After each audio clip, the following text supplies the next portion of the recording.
नमस्कार। आज का एजेंडा देख रहे हैं आप। मैं हूं राजीव ढांडियाल। क्या लॉरेंस बिश्नोई अब जबरन वसूली करने के लिए सुपारी भी लेता है? क्या पैसे वाले लोग या फिर ऊंची हैसियत रखने वाले लोग जमाने में अपना रुतबा दिखाने के लिए और पुलिस की सुरक्षा हासिल करने के लिए लॉरेंस बिश्नोई को सुपारी देते हैं ताकि वो उन्हें फोन पर धमकाए और उस धमकी की आड़ में वो सरकार और प्रशासन से अपने लिए सुरक्षा मांग सके? यानी पंजाब के इस नामी गैंगस्टर लॉरेंस बिश्नोई ने अब जेल के भीतर धमकी देने का बाकायदा एक व्यापार खुला हुआ, एक दुकान खोल रखी है जिसके ग्राहक ऊंची हैसियत रखने वाले और पैसे वाले लोग हैं। खबरों के मुताबिक जेल में बंद लॉरेंस बिश्नोई ने केंद्रीय जांच एजेंसी एनआईए की पूछताछ में इस बात का खुलासा किया है, कबूल किया है बात को कि जबरन वसूली का उसका अपना ही एक बिजनेस मॉडल है और इन दिनों उसका धमकी देने का धंधा खूब फल फूल रहा है, क्योंकि लोग उसे अब इस बात के पैसे देते हैं कि वो उन्हें फोन पर धमकी दे दे ताकि धमकी के बदले में लोग सरकार से सुरक्षा हासिल कर सके। उस धमकी के बिना पर ये एक अलग तरह का धंधा उसने शुरू किया है और इसी साल दरअसल अप्रैल के महीने में लॉरेंस बिश्नोई को एनआईए ने अपनी हिरासत में लिया था। उससे पंजाब में हुई तमाम हत्याओं के अलावा सीमा पार से होने वाले नशे की तस्करी और हथियारों के सप्लाई के सिलसिले में पूछताछ की गई थी।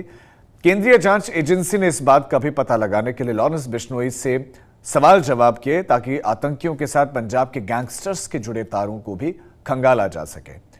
केंद्रीय जांच एजेंसी असल में इस बात का पता लगाने की कोशिश में थी कि क्या लॉरेंस बिश्नोई और उसके गैंग के तार खालिस्तानी आतंकवादियों से जुड़े हैं या नहीं।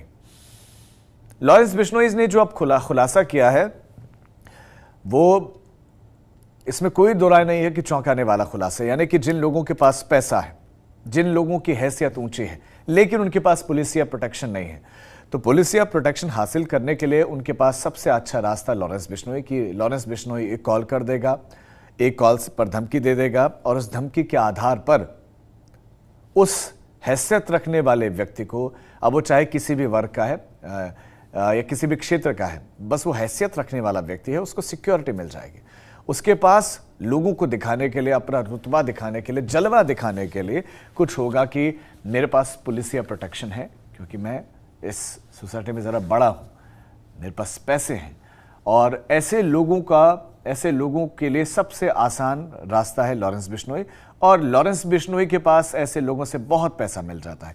हिमांशु मिश्रा हमारे संवाददाता इस खबर पर ज़्यादा जानकारी देंगे। हिमांशु, इसमें कोई दो राय नहीं कि बहुत बड़ा और चौंकाने वाला खुलासा है जो इसने किया है कि बड़े बड़े लोग, हैसियत रखने वाले लोग इसे कहते थे कि हमें धमकी दो और उस बिना पर पुलिसिया प्रोटेक्शन लेते थे। लेकिन क्या उन लोगों के नाम इसने उजागर किए कि किस किस के फोन आए, किस किस को इसने धमकी दी, पैसे लेकर, कितने पैसे एक कॉल के लिए लेता था?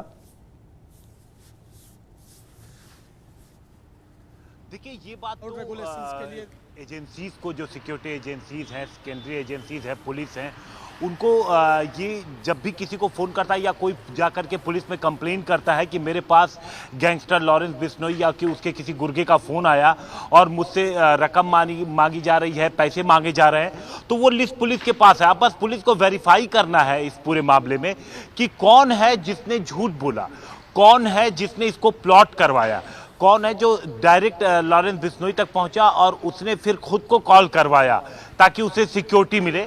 अब ये जो फिल्ट्रेशन का काम है राजीव, यहाँ पर ये अब एजेंसीज कर रही हैं, ये पता लगाने की कोशिश कर रही हैं इस मामले में लॉरेंस बिश्नोई से दोबारा भी पूछताछ हो सकती है।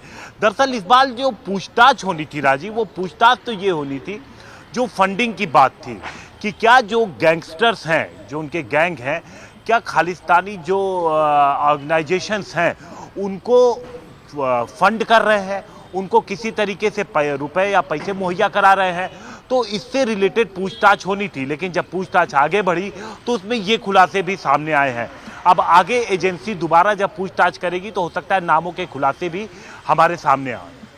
राजीव, तो क्या एनआईए के सामने उसने कुछ नामों को बयां किया होगा ताकि कम से कम उन लोगों से सिक्योरिटी तो ले ली जा सके, या फिर सिर्फ ये बताया उसने कि उसका एक इस तरह का नेटवर्क भी, इस तरह का व्यापार भी है?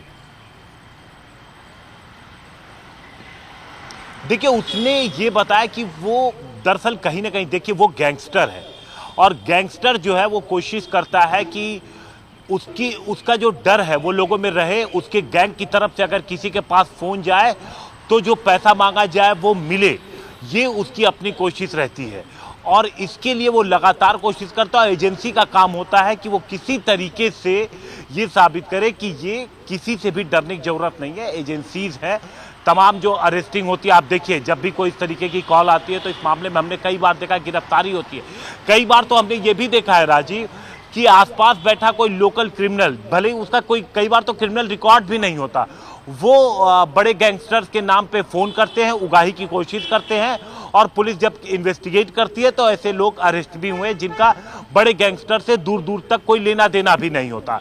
तो ऐसे कोई भी जब मामले पुलिस के सामने या एजेंसीज के सामने आते हैं तो एजेंसी उसको वेरीफाई करती है। गैंगस्टर पूछताछ में क्या कुछ पुलिस या एजेंसी को बताता है वो इंपॉर्टेंट है। पुलिस उसको फिर क्रॉस चेक करती है, वेरीफाई करता है कि क्या ये जो बोल रहा है ये सच बोल रहा है या जांच को गुमराह करने की या फिर किसी तरीके से जो पूरी इन्वेस्टिगेशन चल रही है उसकी दिशा को मोड़ने की कोशिश की जा रही है।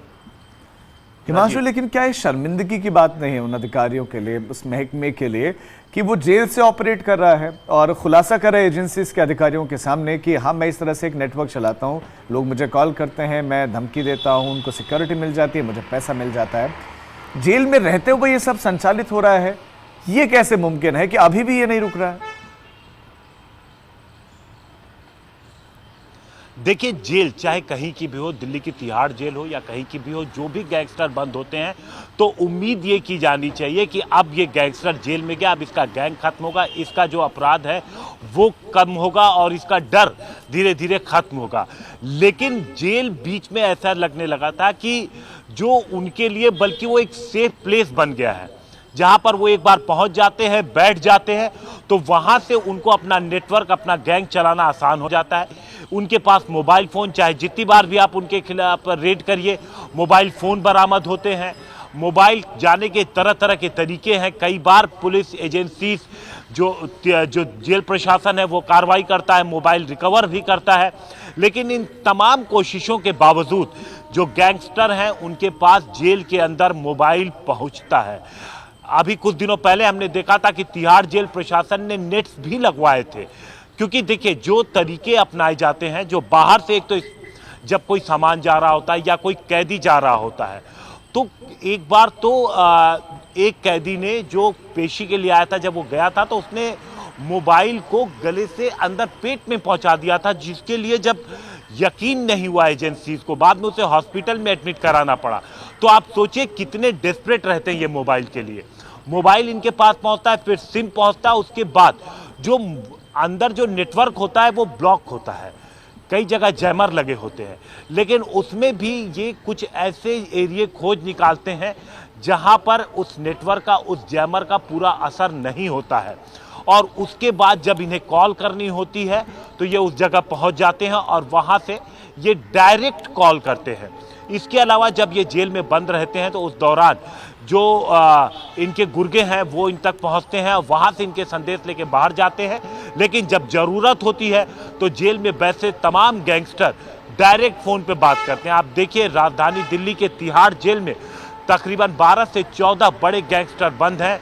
वो तिहाड़ जेल में पिछले काफी लंबे समय से बंद है, लेकिन उसके बावजूद उनका गैंग लगातार चल रहा है। हमने देखा था कि किस तरीके से जब जितेंद्र गोगी की कोर्ट के अंदर हत्या की गई थी, तो जितेंद्र गोगी को कहां मारना है, कैसे मारना है, कब मारना है, ये पूरी साजिश टिल्लू ताजपुरिया और उसके जो साथी थे उन्होंने तिहाड़ जेल के अंदर बैठ के रची थी, और बाद में टिल्लू ताजपुरिया की जेल के अंदर हत्या कर दी जाती है। तो ऐसा नहीं है कि जेल के अंदर बंद होने पे इनके अपराध या इनका गैंग खत्म हो जाता है, बल्कि जिस तरीके से जो खबरें सामने आ रही, जिस तरीके से जो सामने आ रही हैं चीज़ें इन्वेस्टिगेशन में, उससे तो यही लगता है कि जब ये जेल के अंदर बैठ जाते हैं तो इनका गैंग और अच्छे से ये अपने गैंग को ऑपरेट करने लगते हैं। बहुत चिंता वाली बात है। लेकिन क्या लगता है कि हिमांशु आने वाले समय में वो इस बात का खुलासा करेगा कि किस नेता को, किस बिजनेसमैन को, किस ऊंची हस्ती को इसने इस तरह से पैसे लेकर कॉल करवाया?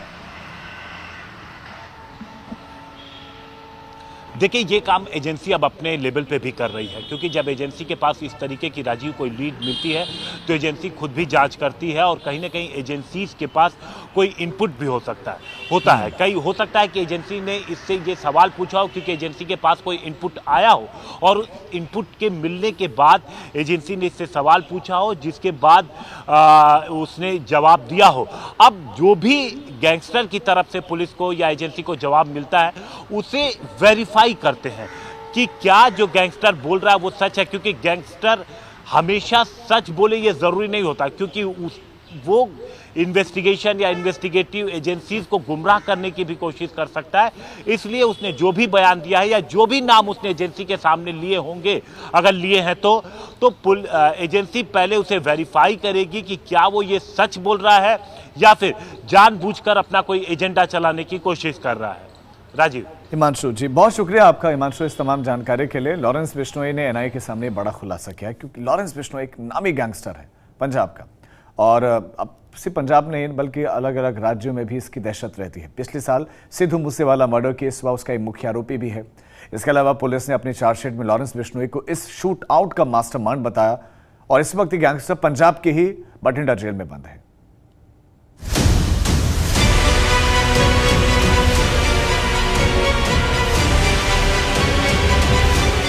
कहते हैं जुर्म की काली दुनिया में कुछ भी मुमकिन है, लेकिन देश के सियासतदान और धन्ना सेठ टाइप के लोग किसी रोज जुर्म की काली दुनिया का ऐसा भी इस्तेमाल करने लगेंगे, इससे पहले ये किसी ने नहीं सोचा था। गैंगस्टर लॉरेंस बिश्नोई ने नेशनल इन्वेस्टिगेशन एजेंसी यानी एनआईए की पूछताछ में एक ऐसा खुलासा किया है जिसे सुनकर कोई भी हैरान रह जाएगा। इससे पहले हम सब ने ये तो सुना था कि क्रिमिनल और गैंगस्टर्स कारोबारियों और अमीर लोगों को डरा धमकाकर उनसे रंगदारी टैक्स यानी प्रोटेक्शन मनी वसूलते हैं, लेकिन अब लॉरेंस बिश्नोई ने बताया है कि देश के कई अमीर लोग और राजनेता उसे इस बात के भी पैसे देते हैं कि वो उन्हें फोन कर धमकी दे और बदले में वो सरकार से अपने लिए सिक्योरिटी हासिल कर सके। यानी लॉरेंस और उसका गैंग खुद तो जबरन वसूली के लिए लोगों को फोन करता ही है, खुद अमीर लोग और नेता भी उसे अपने साथ ऐसा करने के लिए कहते हैं।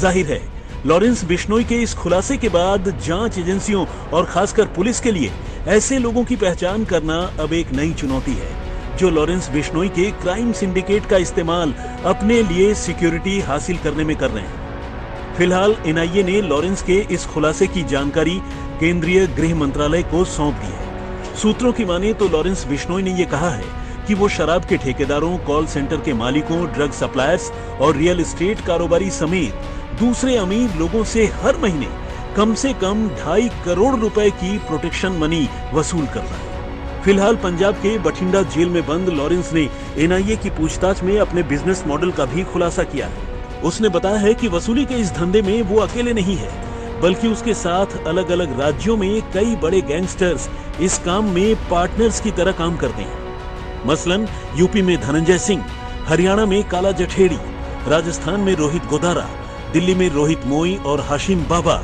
इस रैकेट का हिस्सा है। जबकि ओवरसीज में यानी विदेश में गोल्डी बराड़ समेत कई दूसरे लोग उसके साथ हैं। ये वो गैंगस्टर हैं जो किसी को भी कहीं भी मरवा देने के लिए बड़ी आसानी से असलहा और शूटर मुहैया करा सकते हैं। एनआईए की पूछताछ में लॉरेंस ने क्राइम सिंडिकेट चलाने की बात तो कबूल की, लेकिन उसने खालिस्तानियों से या फिर दाऊद इब्राहिम के गैंग से किसी तरह का संबंध होने की बात से इनकार किया।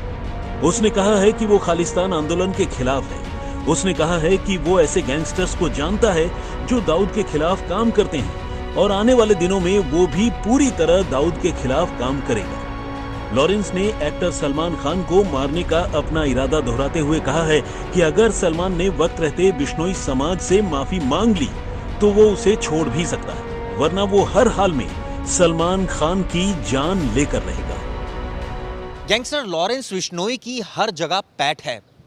कुछ लोगों को वो धमका रहा है, मर्डर करा रहा है, तो कई लोग उसका इस्तेमाल भी कर रहे हैं और वो भी अपने फायदे के लिए।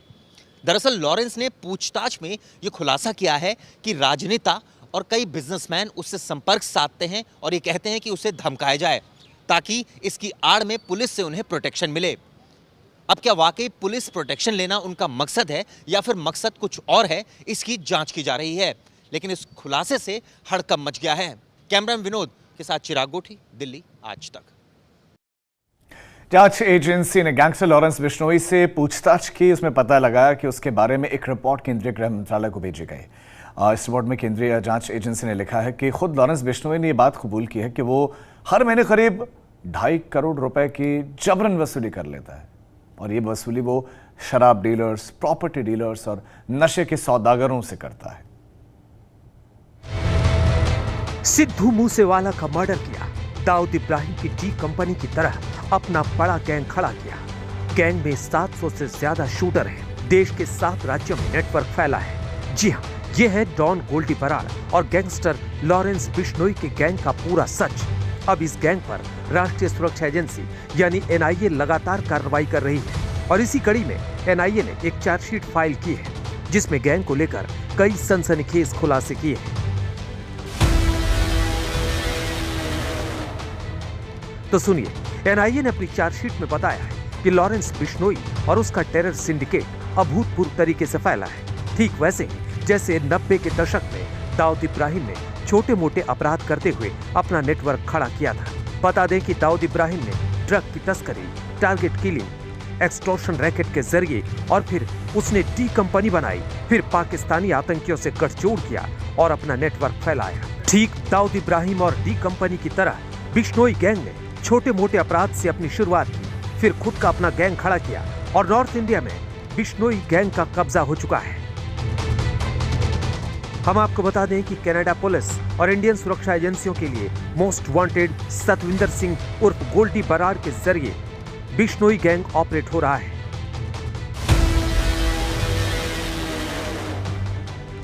एनआईए ने यह खुलासा किया है कि बिश्नोई गैंग में 700 से ज्यादा शूटर हैं, जिसमें 300 पंजाब से जुड़े हैं। बिश्नोई गैंग ने साल 2020-21 तक करोड़ों रुपए एक्सटॉर्शन से कमाए और वो पैसा हवाला के जरिए विदेशों में भेजा गया। बिश्नोई गैंग अब पूरे नॉर्थ इंडिया में पंजाब, उत्तर प्रदेश, हरियाणा, महाराष्ट्र, दिल्ली, राजस्थान और झारखंड में फैल चुका है। सोशल मीडिया और तमाम अलग अलग तरीके से नौजवानों को गैंग में रिक्रूट किया जाता है। नौजवानों को कनाडा या उनके मनचाहे देश में शिफ्ट करवाने का लालच देकर गैंग में भर्ती करवाया जाता है। यूएपीए के तहत अदालत में एनआईए ने कुछ दिनों पहले लॉरेंस बिश्नोई, गोल्डी बराड़ समेत कुल 16 गैंगस्टर के खिलाफ चार्जशीट दाखिल की थी। दिल्ली से अरविंद ओझा के साथ आज तक ब्यूरो। तो लॉरेंस बिश्नोई ने ही खुद ये बड़ा खुलासा एनआईए के सामने, एजेंसीज के सामने किया है कि जिनके पास बहुत पैसा है लेकिन वो और रुतबा हासिल करने के लिए लॉरेंस बिश्नोई से संपर्क करते हैं कि हमें एक धमकी भरा कॉल करवाइए, एक धमकी दो और हमें तो सिक्योरिटी मिल जाएगी, तुम्हें बदले में मांगी रकम मिलेगी, तुम्हें पैसा मिलेगा। और लॉरेंस बिश्नोई के लिए तो बहुत आसान रास्ता है। हालांकि दूसरे बहुत बड़े बड़े खुलासे किए हैं। गोल्डी बराड़ ने बहुत सारे खुलासे किए हैं जो कि आज तक पर वो जुड़ा, उसने बहुत सारी चीज़ें बताई। उसने फिर से धमकी दी सलमान खान को कि सलमान खान को मार कर रहेगा। लॉरेंस बिश्नोई जेल के भीतर रहकर भी अपने पूरे गैंग को ऑपरेट कर रहा है अभी तक। ये भी बड़ा लगातार सवालों में। एक कंप्लीट रिपोर्ट आपको दिखाते हैं, लेकिन मुझे आप दीजिए इजाजत। सिद्धू मूसेवाला का मर्डर किया, दाऊद इब्राहिम की डी कंपनी की तरह अपना बड़ा गैंग खड़ा किया। गैंग में 700 से ज्यादा शूटर हैं। देश के 7 राज्यों में नेटवर्क फैला है। जी हाँ, ये है डॉन गोल्डी बराड़ और गैंगस्टर लॉरेंस बिश्नोई के गैंग का पूरा सच। अब इस गैंग पर राष्ट्रीय सुरक्षा एजेंसी यानी एनआईए लगातार कार्रवाई कर रही है और इसी कड़ी में एनआईए ने एक चार्जशीट फाइल की है जिसमें गैंग को लेकर कई सनसनीखेज खुलासे किए हैं। तो सुनिए, एनआईए ने अपनी चार्जशीट में बताया है कि लॉरेंस बिश्नोई और उसका टेरर सिंडिकेट अभूतपूर्व तरीके से फैला है। ठीक वैसे ही जैसे 90 के दशक में दाऊद इब्राहिम ने छोटे मोटे अपराध करते हुए अपना नेटवर्क खड़ा किया था।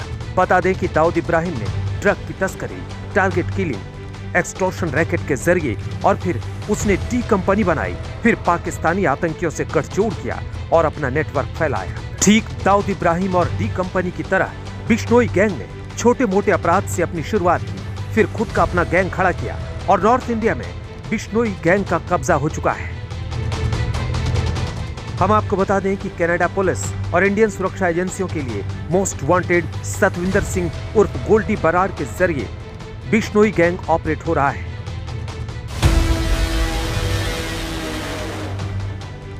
एनआईए ने यह खुलासा किया है कि बिश्नोई गैंग में 700 से ज्यादा शूटर हैं, जिसमें 300 पंजाब से जुड़े हैं। बिश्नोई गैंग ने साल 2020-21 तक करोड़ों रुपए एक्सटॉर्शन से कमाए और वो पैसा हवाला के जरिए विदेशों में भेजा गया।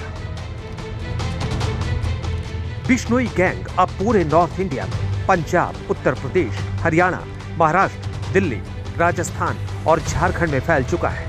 सोशल मीडिया और तमाम अलग अलग तरीके से नौजवानों को गैंग में रिक्रूट किया जाता है। नौजवानों को कनाडा या उनके मनचाहे देश में शिफ्ट करवाने का लालच देकर गैंग में भर्ती करवाया जाता है। यूएपीए के तहत अदालत में एनआईए ने कुछ दिनों पहले लॉरेंस बिश्नोई, गोल्डी बराड़ समेत कुल 16 गैंगस्टर के खिलाफ चार्जशीट दाखिल की थी। दिल्ली से अरविंद ओझा के साथ आज तक ब्यूरो।